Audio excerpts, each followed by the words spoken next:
What's your favorite brand that does community building well? My favorite brand that does community I'm trying to think building. right now. I mean, it'd have to be like any of these like online like influencer type coaching brands. I mean, like they do it really well, better than any other brand. And like one of them, the one that comes to my mind right off the bat is like Boss Babe. Yeah. I mean, they are a community, right? Versus like a Yeah. brand that does community. Like, I guess I think maybe And now, Lululemon does community well. well, oh yeah, Lululemon does community well. But the reason I brought up Boss Babe is because recently they have been working with they've been working with companies and investing in them and doing like masterminds with them. And they've been having like insane launches. Like one of their brands just had like 100 and or one of their brands just had a $2 million 24-hour Holy launch. crap. Okay. Yeah. That's pretty awesome. We'll have to They dive built into a that. community. Yeah, I don't know the exact numbers though. I don't have them off the top of my head, but yeah. All right. Well, this is What the Frack, where we break down marketing trends, strategies, and tactics in 20 minutes or less, or at least we try. We tend to dive into topics a lot. And this is a troubleshooting edition where we are looking at community building, which is not as simple as some may think. We are your fractional team. I am Tamara. And I'm Nicole, and today we are breaking down community building for brands. We will use our fracking situational report to identify the steps needed for success. And we always use our fracking situational report because for Tamara and I, as fractional executives, these are all the pieces you need to figure out how to make decisions in your marketing strategy. And then from there, we'll give you the tools and tips to refine your strategy, test your theories, and to build more revenue. Yeah, so let's dive in. Let's look at our situational report. And if you want to look at this in depth, you can download it. The link is below. But so we are looking at community building right now. And why are we looking at it? It's a huge, huge return on investment if you do it right. So I've got this great statistic here from a human focused engagement platform, Higher Logic. And it says on average, internal and external communities generate 6,469% ROI for organizations, which is just insane. When you think of costs and costs on other platforms. So here on our situational report, we've got everything that you need in order to build a strategy. So we've got our breakdown, strategy, tactics, touch points, and desired outcomes. And for anyone who has seen this before, you know I like to start with desired outcomes. So if you are a brand, and right now I'm looking at like, let's just say a brand you launched a year ago, you're looking to increase brand loyalty. You're maybe a brand that has a small community, but you want to create a space where you can reward shoppers for their loyalty, get people to start, chatting, spreading the word about your organization. This is kind of the sweet spot for starting to build a community, right? You should be thinking about it right off the bat when you launch your company or soon after when you can start focusing attention on it. So, desired outcomes for building a community is basically you want your customers to feel like, they're part of your organization, not that you're just selling them products, right? You want to get customers to start talking about your brand with family, with friends, and you want to share their passions for the product on social media. So, community building, building a space, um, building the momentum for your community to start sharing the word, right? Nicole, what do you think of Yeah. when you think of community building and the strategy for it? Where do you start off on this situation report? Yeah. And I think that, one of the things we've seen over the past, 5, 10 years now is this rise of the community. And one of the best ways I've ever heard it explained, Tamra, is if back before the internet, you would go to your neighbor and you would say, "Hey, do you have a plumber? Or do you have, what's that shirt you're wearing? Where'd you get it from? Where do you like this stuff?" And you would get this like trusted response from someone. And nowadays, we're seeing that in things like social media, like influencers building communities of followers. It's proven, we've seen it in marketing where it's proven that a community, an influencer actually can sell a product faster and with more engagement because people feel trusted. They feel like they're part of they're being brought into their home and it's their neighbor that they're asking for this opinion on, right? And then what we're seeing, what I've at least seen over the last like year is a really big push towards these influencers launching brands and we're seeing major launches. We saw it with with nudes and tones for kids, with that community. We saw it with Divi. We saw it with a Boss Babe. We've seen it with a Lululemon. lot of these influence Lulu, yep, we've seen it with a lot of these like influencer turn brand. And one of the major things you can do in your company that's going to bring ROI is build this community, build the trust, and bring that in. There's obviously also bad outcomes that we want to avoid, right? So you don't want to you want to make sure that your brand feels authentic, that the things that you're relating to people is authentic. We've also seen influencers kind of die by the fact that they were pushing products that they didn't actually like, and that it was all a money grab. So you want to make sure that the communication is inclusive. You want to make sure that you give the bad and the good. Remember, you are their best friend, right? And that's what you're doing when you're building a community. Yeah, and I think when you And, talk about like that I rise of community, right? Like I think consumers now expect your brand to have a community or have a desire for that, right? Where they can be a part, they can give feedback, they can find out information. And I think about like even like you look at the communities around like either cooking or house repair or things like that, right? Like there are specific communities that people want because then they can find out more and they go up above and beyond to buy from you because they're getting stuff from you that they can't get anywhere else, like education or information. The content creator community or industry is going to hit, or at least is estimated to hit about $13 billion by 2025.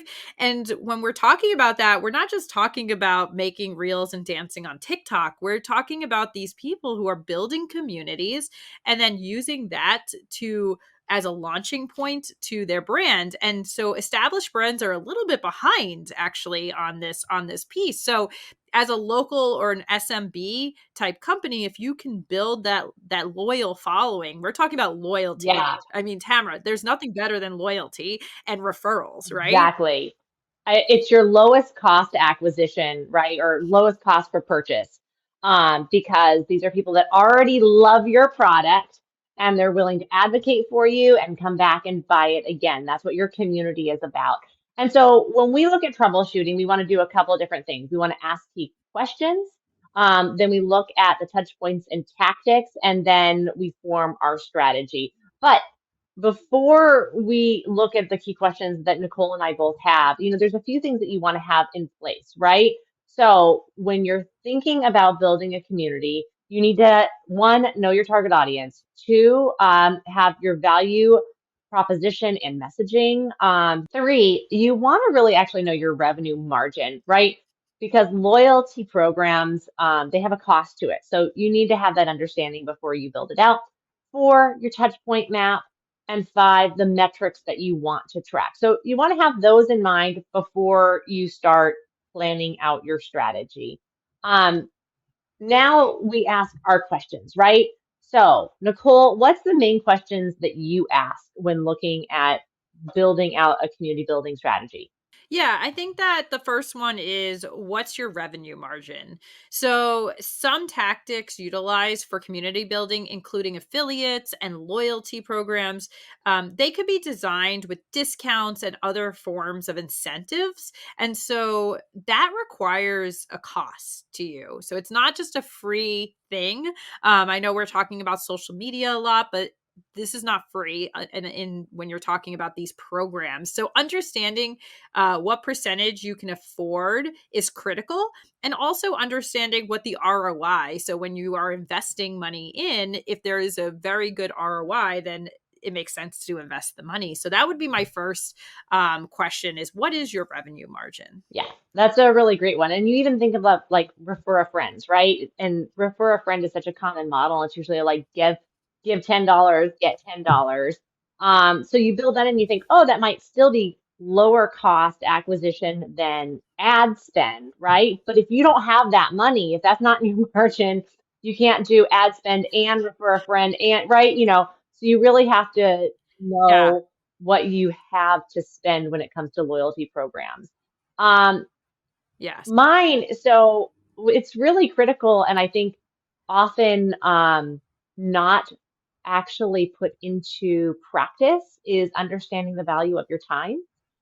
So my number one question is how much time do you have for community building, right? Because community building is a labor of love, or you need to have someone dedicated to it.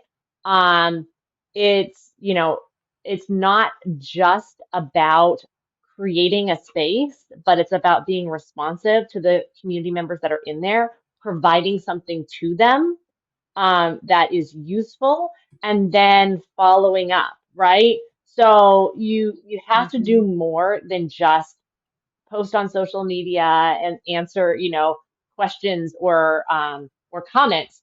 You have to have a plan and you have to have the time to dedicate to it. If you don't, then it could have the reverse effect, and your community or what you're hoping to build could like revolt on you, right? And that's when we get to our bad outcomes. Yeah, I've had a few companies that I've worked with who wanted to build a community, and their biggest downfall was that nobody was interacting. There was no engagement, and so they had trouble building momentum with engagement. And so, engagement's going to be your number one thing here. And if you can't build, whether it's through like community member engagement or your own team, it's so important to know what your time is, and you don't want to take away time from other pieces. So I love that one. um yeah. So Tamara, my next one though is, knowing what you hope to achieve. I feel like we talk about this one almost in every single one of these troubleshooting. If you've watched this before, we've probably said things about success or knowing what the outcome is, right? And I think this is just another way to say that, but what do you hope to achieve? And if you've been listening even just now in the first, however many minutes we've been talking, we've mentioned like 5 different ways you can build a community. And I want people to be really clear, that's not just social Yeah, media. We're not talking about followers on social we're media, talking about right? the We're opposite talking about almost.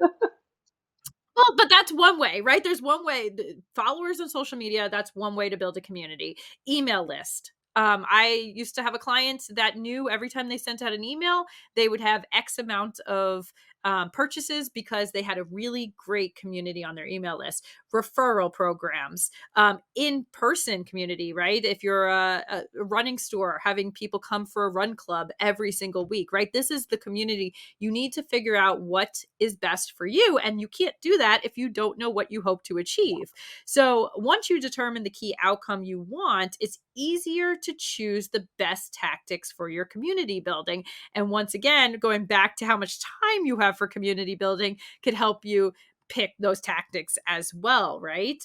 And then if you're looking to connect with your customers and earn more UGC, um, then a loyalty might be your first move. Or alternatively, if you're looking for more purchases, then a loyal customer program or referral program could be really important. So knowing what your outcome is here is going to really help. And this also goes back to your overall grand scheme goals and strategy, because if you know you're going to launch something in the next 6 months, building a community now that you're not asking for purchases but will eventually be there to buy when you launch, now you can start nurturing that community. You may want to do an email list or social following, right? So these are things that you have to relate back to your overall strategy, and I think that figuring out what you want to achieve is a good one. And Tamara, I actually just started reading a book called Seen or Be Seen, and in there she talks about how when she was talking about PR and getting PR and getting on media. And she talks about how when she decided she wanted to write her book, she knew in 6 months to a year she was going to need to ask for favors, especially to be on media. And so instead of waiting till that time came and then asking for all these favors, for the next 6 months, she did a 6 months of giving. That was her time of giving. And so she reached out to people who she wanted to build relationships with, whether she knew them or not, to say, how can I help you? And then when the time came to ask for her favor, they were here to help, right? So this is the same thing. Yeah. Like, what do you? The community is the same way. So what do you look to achieve? That's really cool. It's interesting. And it kind of goes to our overall point that we're always talking about, which is, you know, having a plan and looking at the whole picture versus just being like, I want to build a community. And it's like, well, what does community mean to you? And this is why we're asking these questions like, what do you hope to achieve? Because your goal can't be, I want to build a community, right? Because what is that? What is a community? What is a community to you? So what do you want to achieve is a totally different question. I want to achieve more Yep. people writing reviews about, us. Oh, that's totally different than, I just want a lot of people on social media to follow me. Um, and that, Exactly. and that goes right into my last question, which is what spaces best fit engagement for you, right? So is it Instagram? Is it Facebook? Maybe. Is it Discord, right? Like, you want to meet your community where they're at, but you also have the opportunity to create a safe space somewhere else for them, while still meeting them where they're at. Like Nicole just mentioned, like a running club. If you've got a shoe store, right? you're you may be engaging with them on social media, or you may have a WhatsApp group that people join to tell them where you're going to be running, right? And you're going to be dropping the GPS pin where everyone can meet you, right? And that's not in an Instagram. It has a more exclusive feel maybe to it, right? So what spaces best fit your engagement? And that's going to be one of the places where you're going to start pulling people to and spending a lot of your time. Yeah. So, Tamara, one of the best examples I've seen is we have a local run community here called Riot AZ. Shout out to you guys. They have actually built a run group. If you're in Arizona, you can come join us on Tuesday nights. And they had done a really great thing where instead of being on the normal Strava and Garmin and building that type of run group, they actually use geocaching and geocaching apps to build a community for people who don't consider themselves athletes or runners but want to be healthy. And so it's been a really great experience to see how doing something a little outside the box and not being on the normal social medias or on the normal Garmin or Strava has really helped them find a community of people who are not really feeling like they were fitting into any of the other communities. So it was very authentic. It grew very bootstrappy and very grassroots, but those are the types of communities that really have the loyalty. And I don't know, I just thought it was a great That's example. so cool. Again, I love it. It's a little outside the box, and that's what makes it special. Sometimes communities just happen, right? It's that magical thing.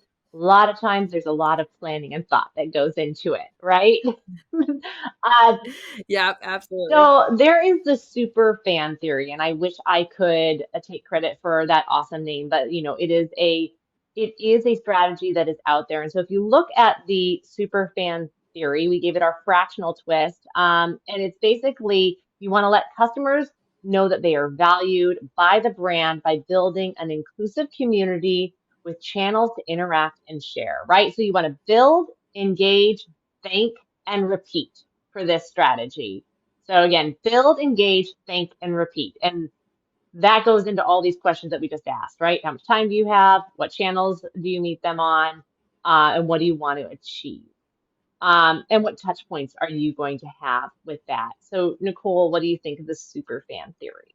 Yeah, I love the super fan theory, especially because, you're really talking about community events. You're talking about challenges and giveaways. We're talking about creating content that's shareable. We're talking about loyalty programs. There's so many different ways to build the community. And so the super fan theory really gives you a outline of how you can build each of these. And it doesn't have to be one or the other, but remember, we have to figure out how much time we have to give to this.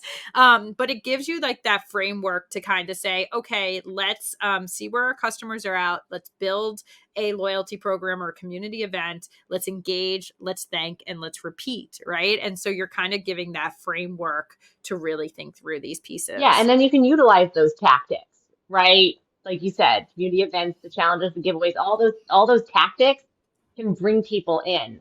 And I think it's worth noting too, with community building, there are apps and platforms and plugins that can help you do this, depending on what type of organization you are, and again, where you want to meet your customers, whether it is on your own website with like a loyalty program, or if it's, through affiliates. There are some, kind of integrations that you can utilize when doing um, this community building.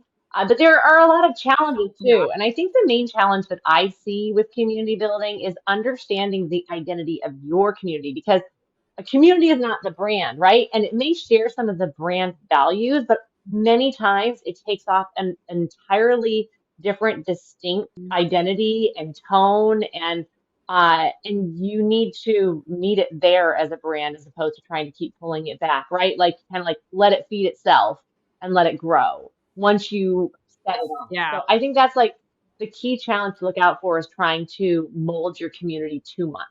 Yeah, my key challenge is what I see all the time is people overthinking it, right? Communities, a lot of times when you look at the communities that have really succeeded, they feel organic. It's almost like, how'd they do it, right? And yes, there's a lot of strategy that goes into it, including the super fan theory, right? Like, and sometimes it actually happens organically that happens. But with that being said, every person who I've worked with who wants to start a community tends to overthink it. They look at communities that are out there and they try to be at where they are when they're at 100% versus where they were when they started, right? And so at some point you have to just get started. You have to put it out there. You have to start. It doesn't have to be the perfect platform. So often I see that they get, hung up on Facebook versus Mighty fans Oh yeah, and, what is it? My all these network. different platforms. Mighty networks. Yeah, Yeah. and trying Mighty Network. Yeah. Well, all of them, and right? trying to And pull so which one should people. it be on? Yeah, like trying to pull people to new platforms. Like a lot of times too, age will have a huge impact on the conversion that you Mhm. can get to different platforms, right? So like if I Yes. mean, I'm just gonna say, if your target audience is over 45 or 50, trying to pull them from Facebook onto a new platform is going to be really difficult, right? Like they like Facebook, they're very familiar with it. You've got to meet your community where it's at. Um, Yes. but I like to give different tactics that you might not generally think of, right? Because you're inundated, a small business, you're inundated with all these ideas and like the what you should do. So if we look at the build, engage, and thank, there are a couple of kind of tactics that you can do or that you may not have thought of. So when we look at build, we want to build conversations, right? So you create that safe space for people to interact organically, where you can converse with them. It's almost a feedback loop as well. And this can be, like we said, on social media, or you can try and pull them to a different safe space that you create, like a circle or a Discord. Um, maybe it's in person, like the running club, things like that, but you're creating a space for them.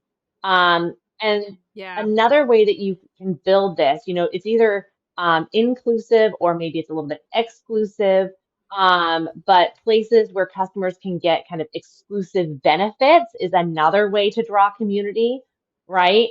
If people are sharing their user-generated content and they get exclusive perks for that, right, in this space. Or, let's just say like you're a makeup brand and you build a safe space in like a circle or a Discord where people are sharing their own like makeup tutorials, and then you can share that on social media with their permission and give them a perk for it, right? So there's like a lot of really interesting ways to utilize this. Um, but Yeah. you've got to try different tactics and see what sticks. So that's Yeah. go ahead. I Oh, I was gonna say I love this, but I think that one of the main points you have there is that you need to make sure that it's easy for people. Once again, if your ultimate goal is to have your own, chat room, whether it's on Discord or Slack or whatever, where people can come and make it more exclusive, where they maybe pay for it, things like that, maybe have steps, right? So maybe have a Facebook group that then they can start getting onto your email list, and then they can go into your Slack channel, right? Making sure anytime you have to have someone sign in, use a password and a username, or they have to think about being on your platform specifically for you, you're going to have trouble getting those conversations going. So think about this is where strategy comes in. What's the first phase, second phase, third phase, and how can you make it as easy as possible for people? Yeah, like a good example and a podcast that I love is Pod Save America, right? And they took a long time thinking about how to Mm. build their community. And once they launched it on Discord, and they basically were taking some cool interactions that were happening on Twitter, right? Because they were all talking on Twitter, and they said, let's take these conversations to Discord, um, probably to also get rid of trolls, right? And so they created this safe space on Discord, but then they also offered their community exclusive podcasts that they could listen to, and Q&A sessions and things like that, which was a Mm. great draw. So it was just this kind of win-win for everybody to move the conversation to a different space. When we think about engaging, you automatically think, okay, well, I'm going to answer comments, I'm going to answer DMs, right? Like that's one way to engage.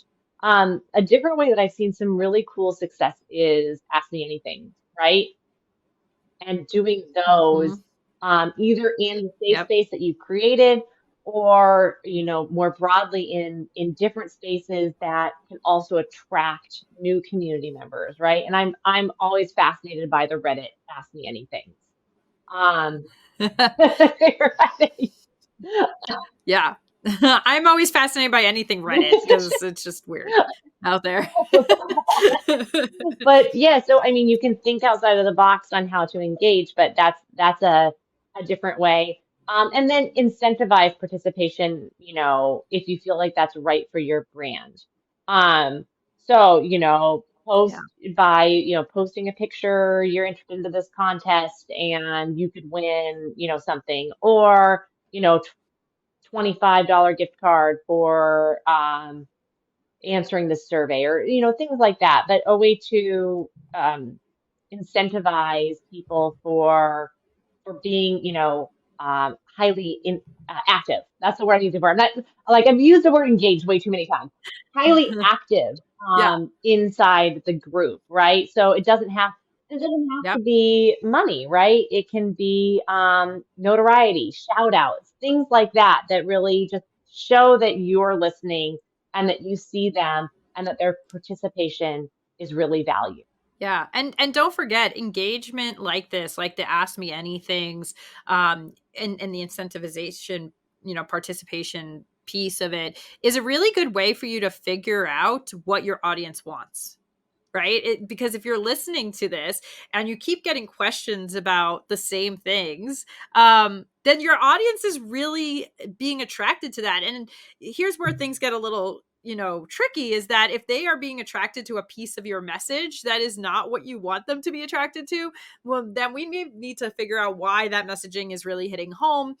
So, for instance, if you are selling, I don't know, you're selling fitness and people are asking you about your beauty tips, well, there's a reason that that's happening. And so how can you fit that in, or how can you either move in that direction or help your messaging around your fitness with what you're doing with your beauty, right? So really listening to what those questions are and using that as data is a really great way to build content that is going to bring more engagement in the future. And then the last part of this before repeat is the thank you, right? Thank your Mhm. community because these are the people that keep you alive. They're there in the dark days, right? They're there in January purchasing from you after Christmas, right? Right. Uh, Hmm. so you That is you it. want to go out of your way to thank them. So loyalty programs is one way, and you know for me, when I think of loyalty programs, I think of, make it simple for yourself. Find a platform that does this and pay for it. Don't try to Mm-hmm. track it yourself. Yeah. Um, figure that out. There's ones like Yotpo, Glue Loyalty, or Smile. But there are hundreds of different plugins to utilize, right? Um, Yeah. check it out, find out the one that works best for you with a caveat. Once you do it and launch it and it's tracking, um, if you have to change, it really screws things up. That's when you get like customer revolts, right? I had this many points and now they're gone because you changed programs, right? So make Absolutely. sure that once you go with one, you're going to go with it for a very long time. If you transfer, you have to make sure that those points convert, you have to export it into an Excel and convert them into your next system. The worst thing you can do is have a program that goes down because that's when people get Mm-hmm. really ticked off, even if it's over like 50 cents. Yeah. Oh yeah. And I love loyalty programs, but make sure you're not just make sure you're not just thanking the new customers or the new people in your community. You are remembering all the ones who have been there for a while. Yeah, exactly. And this also goes into your margin, right? What margin do you have? How are you setting up your loyalty program? What are you giving away? What are the points worth? All of that you have to really think about in terms of your margin. And Mhm. finally, when you think spotlight your champions, right? Don't don't let people go unnoticed when they are really your advocates. Um, you know, Yeah. you can spotlight them in so many different ways, being creative, putting them in a blog, putting, a spotlight a customer a week, repost what they're posting on social media. That's like the lowest hanging fruit, right? Is reposting what they post on social media. Um, find unique ways, put it on your calendar once a week to spotlight one of your great customers, and they will be so loyal and stick with you forever. One of the best examples I've seen of this, Tamara, is nonprofits do a really good job at St. Jude Children's Hospital. They teach all of their volunteers, all of their fundraisers how to do this. Specifically, if someone donates to use like one of the ABCs of cancer, they have these ABCs of cancer and post the one that relates to their name. So if you donated to my page, I might post the one with the T and say, Tamara, thank you so much. And they're really good at thanking their volunteers, their fundraisers. So look at some of the nonprofit world. St. Jude Children's Hospital does a really great job, and they do a really good job of thanking. So take some tips. So with that, Tamara, I think we're at our takeaways, right? So we always want people to have takeaways, something that is actionable that they can do today. So if you've been listening to this, our takeaways are: have a safe space, foster opportunities for connection, what's the incentive, identify your shared purpose. It's not about you, it's about them, and respond. Ooh, I like that respond one. I don't think we really went into that. Can you explain? So respond may be one of the most important things, right? Because you create the safe space, you're getting people, you're fostering this communication. But if you're silent, then like this whole movement's going to happen without you. Being responsive is going to show the people in your community that you care, that you are valued. So, make sure that you are scheduling time to respond to people's questions. Highlight, do Q&As. You have to be there. You don't necessarily have to be intrusive, right? Like you don't want to be overly like orchestrating everything in your community. But if questions go unanswered, that's when people get upset, right? If you're not being there for them, responding, don't start a community.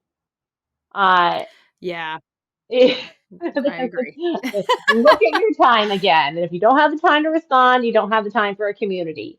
So we did our case Yeah. study on this with just the ultimate community builder, Taylor Swift, and then the NFL. So if you want to look at that and look at what the takeaways were, it was fascinating to see what they did. The key takeaway for small businesses and new brands looking to harness the power of community is to actively engage with your audience by understanding and appealing to them. So feedback loops, right? Then setting up a one unique space. Like if you're a small business, that's all you need to do. Set up one unique space for open conversation and then a system to incentivize them with rewards or participation. Don't spread yourself too thin. Don't try and accomplish too many things at once. Think one safe space, then engage and think. Not trying to accomplish too many things at once. I need to take that lesson and take it back to my company here because we try to do everything. But with that being said, if you are an established brand, once you have an established and thriving community and have channels established for both open and exclusive types of participation, then explore opportunities to create live or interactive experiences for your community. These may not lead to direct sales, but if they're done right, you can increase your lifetime customer value metrics.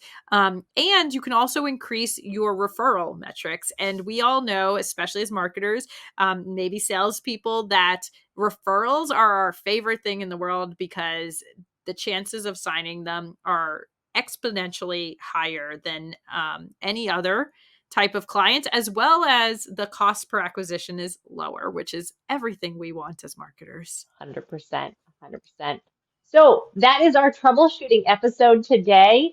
If you like what you heard, you can hit that subscribe button. Follow us on social media as well. Um, we are building our own community. So you can subscribe to our email if you want this insight in your inbox. We will send you the deck along with the fractional situation report and some helpful tools for you to build out your own community strategy. And then also, for anyone out there building your community, we want to see what community you have. So comment below. Tell us about your community so we can go check you guys out. And I am Tamara, and joined by Nicole. We are What's the Frac, your fraction team. See you next time.